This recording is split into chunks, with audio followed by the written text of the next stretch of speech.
दिल्ली में record cases दोबारा आने शुरू हो चुके हैं। पिछले 3 से 4 हफ्ते में अगर देखें तो लगातार केसेस बढ़ते जा रहे हैं। कितनी चिंता की स्थिति है इस समय दिल्ली में? अंकित जी, स्थिति काफ़ी चिंताजनक है। अब पिछले 10 दिन में अचानक इतनी तेजी से केस बढ़े हैं और केवल दिल्ली नहीं, पूरे देश के अंदर केस बढ़े हैं। आज दिल्ली में पिछले 24 घंटे में 10,732 केस आए हैं, यानी कि नवंबर की जो पीक थी 8,500 केस की, उससे भी कहीं बहुत ज़्यादा हो गए हैं। तो अब एक तो ये देखने वाली बात है, अगले कुछ दिनों में हमें ये देखना होगा कि ये पीक आखिर कहाँ जाके रुकती है और कब ये डाउनवर्ड ट्रेंड चालू होता है, क्योंकि अभी तो पूरी सिचुएशन कंट्रोल में है। जो हॉस्पिटल के बेड्स हैं, वेंटिलेटर्स हैं, ऑक्सीजन है, आईसीयू बेड्स हैं, ये स्थिति मोटे मोटे अभी तो कंट्रोल में है। लेकिन अगर केसेस बहुत ज़्यादा बढ़ जाते हैं और बहुत ज़्यादा अगर मेडिकल हेल्थ सिस्टम के ऊपर अगर बहुत ज़्यादा स्ट्रेन आता है तो चिंता बहुत ज़्यादा बढ़ जाएगी हम लोगों की। क्या कारण आपको लगते हैं? क्या ये सिर्फ लोगों ने जो थोड़ी खामी बरती उसके कारण इतने केसेस बढ़ गए हैं? क्या या ये मान के चलें कि शायद सरकार भी पूरी तरीके से, ये भी क्योंकि केसेस कम थे तो पूरी तरीके से तैयार नहीं थी इस तरह की एकदम वेव जो अब आई है? केवल ये कहना सही नहीं होगा कि केवल कि लोगों ने कोविड अप्रोप्रिएट बिहेवियर नहीं किया इसलिए हो गया। ये भी कहना पूरी तरह से सही नहीं हो गया कि सरकारें ढीली पड़ गई। पूरे सिस्टम के अंदर ढीलापन तो डेफिनेटली आ गया था। जब 8,500 केस थे तब पूरा सिस्टम एक तरह से रिएक्ट कर रहा था, और अब जब 100-125 केस हो गए थे, जाहिर तौर पे ज़िंदगी लोग नॉर्मल तरीके से जीने लग गए थे। जो मुझे लगता है कि शायद इसमें कोई टेक्निकल कारण है कि कोई स्ट्रेन ऐसी है। कुछ लोग एक्सपर्ट्स कह रहे हैं यूके वाली स्ट्रेन है, कुछ लोग कह रहे हैं कोई और स्ट्रेन है। कोई ऐसी स्ट्रेन ज़रूर आई है जो कि बहुत ज़्यादा तेज़ी के साथ फैल रही है। इस तरह की तेज़ी हमने पिछली किसी भी लहर में नहीं देखी थी। आपने भी बताया और जो हेल्थ एक्सपर्ट्स हैं वो भी कह रहे हैं कि जो इस बार का जो इतने सारे केसेस बढ़ने का जो सिलसिला है वो यंग लोगों में काफ़ी ज़्यादा है। 45 साल से कम उम्र के लोग काफ़ी ज़्यादा बड़े पैमाने पर इन्फेक्ट हो रहे हैं और स्प्रेड भी कर रहे हैं इस पूरे इसको। उसका क्या अब तक एनालिसिस है और क्या मोर्टेलिटी रेट जो है वो, क्योंकि अभी फिलहाल कम से कम दिल्ली में अभी कम है, ऑल्दो इन्फेक्शन रेट जो है वो 10% से ऊपर है, उसको लेकर अभी आपकी क्या तैयारी है? पिछली बार जब 11 नवंबर को 8,500 केस आए थे दिल्ली में, उन दिनों में मृत्यु का आंकड़ा डेली 125 के करीब डेथ डेली होने लग गई थी। वो अभी कंट्रोल में है। जैसे आज 10,732 केस आए हैं, लेकिन डेथ डेली अभी 40-45, दैट मीन्स उससे 1/3 डेथ हैं। तो कुछ एक्सपर्ट्स का ये भी मानना है कि ये वाली जो स्ट्रेन है ये फैल बहुत तेजी से रही है, लेकिन शायद उतनी घातक नहीं है, उतनी जानलेवा शायद नहीं है। नंबर ऑफ डेथ जो हैं वो थोड़ी कम है, सीरियसनेस डिजीज की शायद थोड़ी कम है, ऐसा कुछ एक्सपर्ट्स का मानना है। पिछले साल भी हमने देखा जब लॉकडाउन लगाना पड़ा, देशव्यापी लॉकडाउन हुआ, दिल्ली के अंदर रिस्ट्रिक्शंस हुए, उससे इकोनॉमी पे दिल्ली की काफी खासा असर पड़ा। अभी भी कई जगह पर लोग बड़े आशंकित हैं कि अगर सारा काम धंधा चौपट हो जाएगा, धीरे धीरे पटरी पर वापस लौटना शुरू करा था लोगों का काम धंधा, शादियों का सीजन आने वाला है, उन सब लोगों को आप क्या कहना चाहेंगे, क्योंकि लोग बहुत परेशान हैं इससे? मैं सबको यही कहना चाहता हूं, आपका सहयोग चाहिए, और मोटे मोटे तौर पे 2-3 चीज़ों में आपका सहयोग चाहिए। सबसे पहली चीज़, आप सबसे इस टाइम बहुत कठिन परिस्थिति है, अब मास्क लगा के घर से बाहर निकलें, सोशल डिस्टेंसिंग करें और हाथ जो है वो सैनिटाइज़र से या साबुन से धोते रहें। एक चीज़ ये, ताकि कोरोना कम फैले। दूसरी जो सबसे ज़्यादा इम्पॉर्टेंट चीज़ है, अगर आपको कोरोना हो जाता है सीधे अस्पताल मत दौड़िए। अगर आपको एसिम्टोमेटिक है, कम सिम्टम्स हैं, नॉर्मल लग रहा है, आप घर में अपने आप को आइसोलेशन कर लीजिए, होम आइसोलेशन में अपना ट्रीटमेंट कीजिए। दिल्ली सरकार होम आइसोलेशन के मरीजों के ऊपर क्लोज नज़र रखती है। डेली 2 बार हमारे डॉक्टर आपको फ़ोन करते हैं, एक टीम आपके घर आके आपको सारा सिखा के जाती है। आपको बिल्कुल घबराने की जरूरत नहीं है। आपके घर में ऑक्सीमीटर भेज देंगे हम, आप अपना ऑक्सीजन पूरे दिन में चेक कर सकते हैं। अगर आपकी सिचुएशन खराब हुई तो हम ही आपको हॉस्पिटल ले जाएंगे।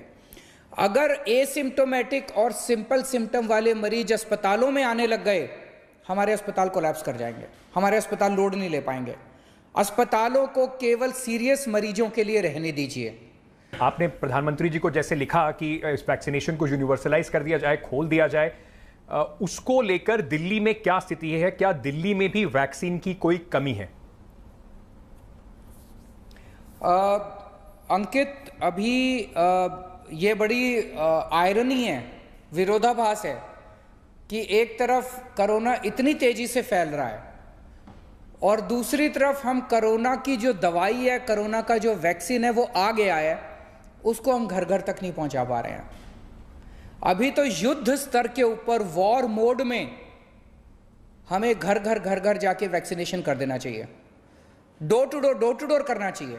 लार्ज नंबर ऑफ सेंटर्स खोलने चाहिए। तो मैंने केंद्र सरकार को भी लिखा है कि आप ये सारी रेस्ट्रिक्शंस हटा दीजिए। अभी केंद्र सरकार हमें नए सेंटर नहीं खोलने दे रही वैक्सीनेशन के।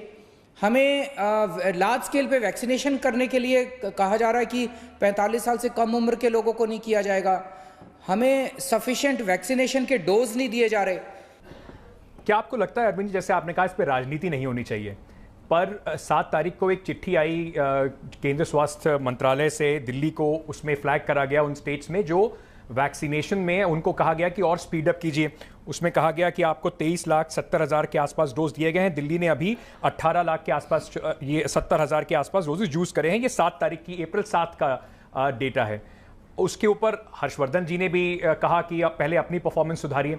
आपको लगता है कि राजनीति हावी है इस समय पूरी वैक्सीनेशन प्रोसेस पे? केंद्र सरकार तो सिरे से नकार रही है, कोई शॉर्टेज नहीं।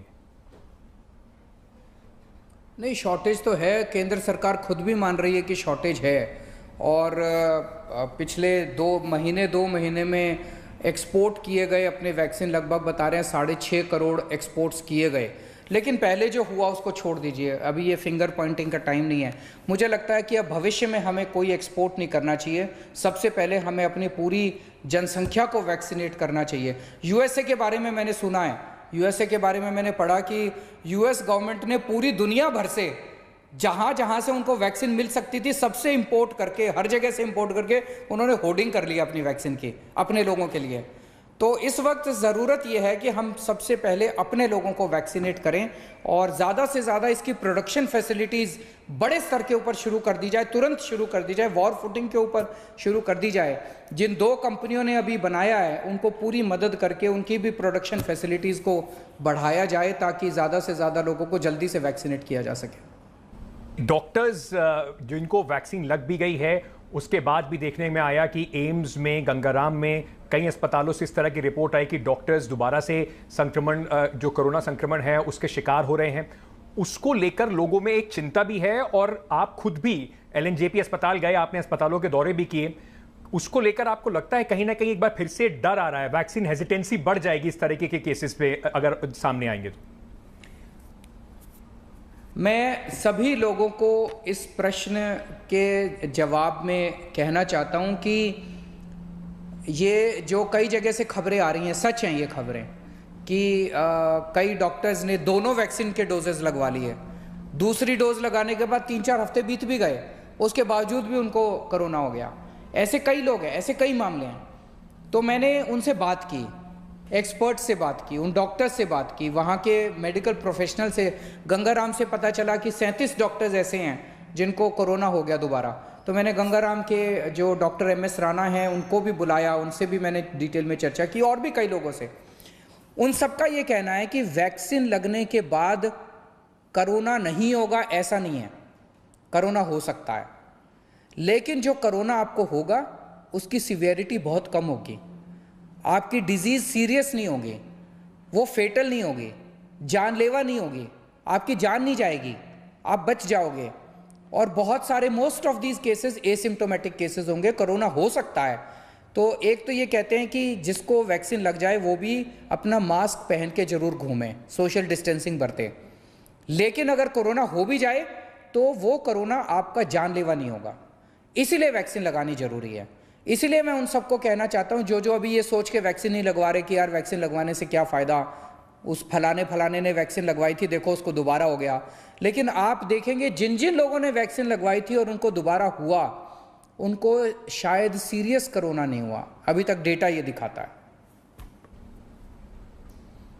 अरविंद जी, एक और चीज़ जो बहुत लोग पूछ भी रहे हैं और समझना भी आपसे चाहेंगे, कब तक आप, क्योंकि एक्सपर्ट से आप लगातार बात कर रहे होंगे, कब तक आपको लगता है कि केसेस दोबारा कम होने शुरू हो जाएंगे? क्योंकि अभी तो लगातार जो ट्रेंड है वो केसेस बढ़ते जा रहे हैं, पॉजिटिविटी रेट बढ़ता ही जा रहा है। आपको कब तक उम्मीद है कि दोबारा से केसेस कम होने शुरू होंगे दिल्ली में?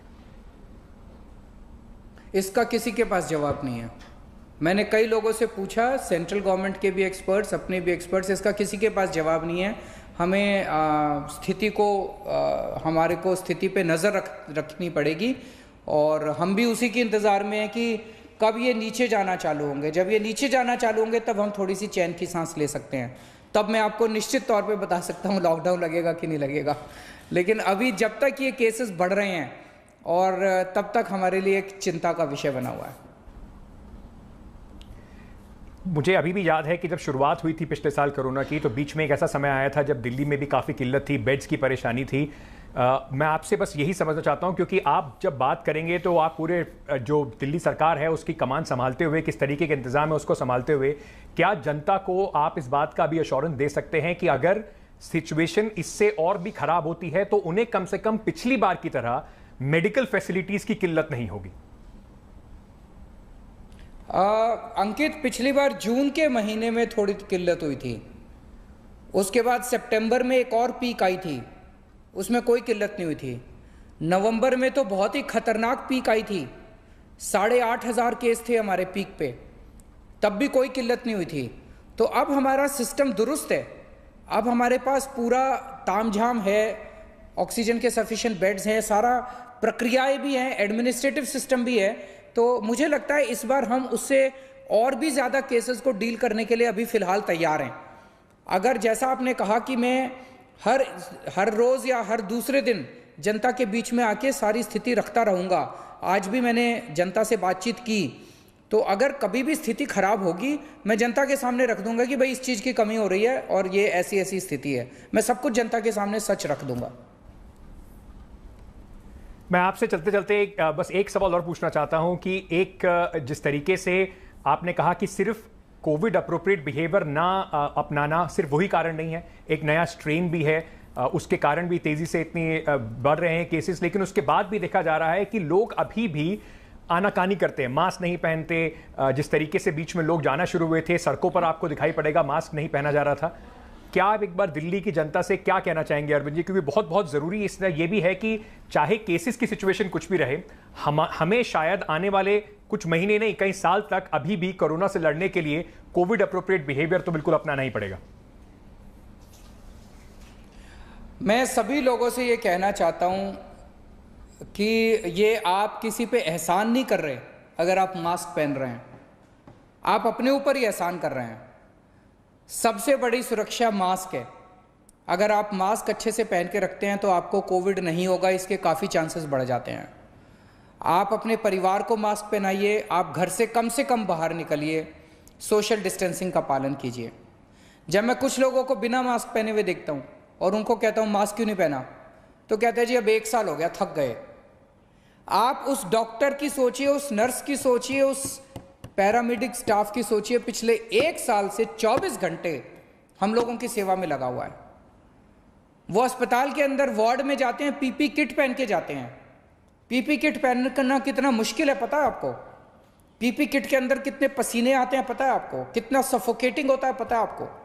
अगर वो डॉक्टर और नर्स 24 घंटे 1 साल से पीपी किट पहन के आपकी सेवा कर रहे हैं, अपनी जान की बाजी लगा रहे हैं, अपने परिवार को घर छोड़ के, कई डॉक्टर्स को मैं जानता हूं 3-3 महीने, नर्सेस 3-3 महीने घर नहीं गए, वो नहीं थके, हम केवल मास्क पहनने में थक गए, ये तो सही नहीं है। तो मास्क पहनिए, सारे कोरोना के जो प्रोटोकॉल है उसको फॉलो कीजिए, अपने लिए, किसी पे एहसान नहीं कर रहे। अरविंद जी बहुत बहुत शुक्रिया आज तक से बात करने के लिए। आप आए, आपने दिल्ली की जो स्थिति है उसको बिल्कुल साफगोई से सामने रखा और जनता के सामने ऑप्शंस जिस तरीके से मुख्यमंत्री जी कह रहे थे बिल्कुल सीधे हैं। या तो हम लोग अपनी तरफ से जो भी बन पड़ता है मास्क पहने, अपना पूरा ध्यान रखें और साथ ही साथ सहयोग करें, वरना दिल्ली की स्थिति और भी बिगड़ सकती है। बहुत बहुत शुक्रिया मुख्यमंत्री अरविंद केजरीवाल आज तक से बात करने के लिए। Hello everyone, this is Rahul Kamal here. Hope you enjoyed this video. For the latest news and analysis, like and subscribe the India Today YouTube channel and don't forget to press the bell icon to stay updated.